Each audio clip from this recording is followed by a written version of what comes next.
दुनिया के हर कोने में भटकती आत्माओं के बारे में बहुत सी भ्रांतियां हैं। कई लोगों ने इसे महसूस भी किया है तो कई लोगों ने इसे खुद से देखने का दावा भी किया है। भूत बनकर भटकती इन आत्माओं के अस्तित्व में कितनी सच्चाई है, इसके बारे में लोगों की अलग अलग राय है।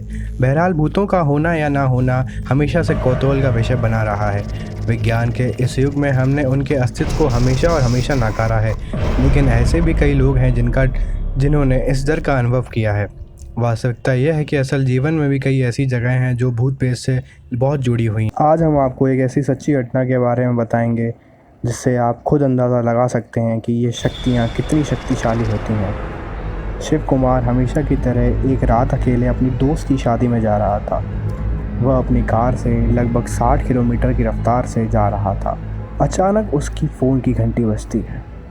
जैसे ही फ़ोन की तरफ देखा उसने तो एक बेहद तेज़ रफ्तार ट्रक उसके कार के सामने से गुजरने लगा और इतना करीब आ गया कि वो चौंक गया। उसने आंख बंद करके ब्रेक दबाया, लेकिन कुछ पल बाद उसको अंदाज़ा हुआ जैसे वहाँ कुछ था ही नहीं। उसने अपनी फ़ोन की तरफ देखा तो फ़ोन में किसी को कॉल भी नहीं आया था। वो हक्का बक्का हो गया। उस सुनसान रास्ते पर वो आगे बढ़कर ये सोचने लगा शायद उसका वहम होगा या उसको नींद आ रही होगी, तो शायद इसी वजह से उसका ये वहम होगा। दोस्त की शादी में पहुंचकर वो सब कुछ भूल गया और शादी में मगन हो गया।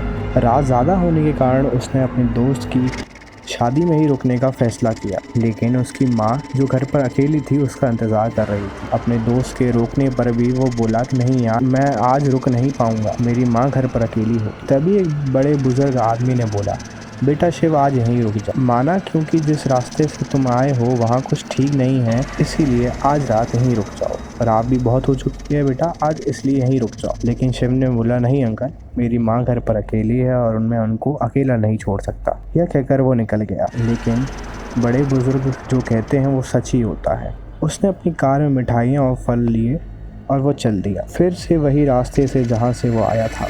इस बार उसने अपनी कार में तेज़ गाने चलाए ताकि उसे नींद ना आए। कुछ दूर चलने के बाद उसे एक महिला दिखी। वह उससे लिफ्ट मांग रही थी। यह देखकर उसने अपनी गाड़ी रोकी। उस महिला से पूछा, जी आपको जाना कहाँ है? उस महिला की तरफ से कोई जवाब नहीं आया। बालों से ढके उसके चेहरे पर काफ़ी अंधेरा था। शिव ने फिर पूछा, आपको जाना कहाँ है? इतने में उस औरत का भयानक चेहरा देखकर शिव कुमार डर गया और चिल्लाया। उसने गाड़ी तेज चलाई, लेकिन वो गाड़ी के पीछे पीछे आने लगी।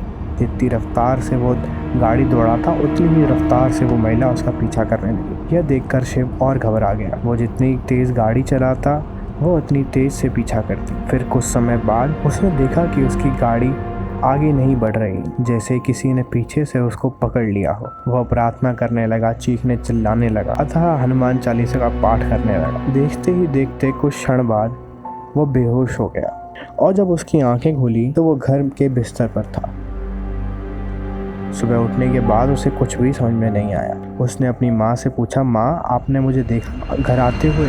माँ ने बोला, नहीं बेटा, पूरी रात हॉल में काटी ताकि तू आए और मुझे मालूम चले, लेकिन तू गेट से नहीं आया, तू आया कैसे? वो समझ चुका था कि शायद उसके हनुमान जी ने उसकी रक्षा की है। यह देखकर उसका दिमाग चकरा गया। उसने अपनी पूरी आपबीती अपनी माँ को बताई। तभी उसकी माँ ने उससे बोला, बेटा आज के बाद सुनसान रास्तों पर मिठाइयाँ व फल लेके मत जाना। उसी दिन से शिव कुमार ने हनुमान चालीसा का रोज़ पाठ करने का प्रण लिया। दोस्तों, कैसी लगी आपको ये कहानी और इस कहानी को लेकर आपकी क्या राय है, आप ये कमेंट सेक्शन में बता सकते हैं। ऐसी ही अनेकों कहानी जानने के लिए हमारे चैनल को सब्सक्राइब करें और वीडियो को लाइक करें। धन्यवाद।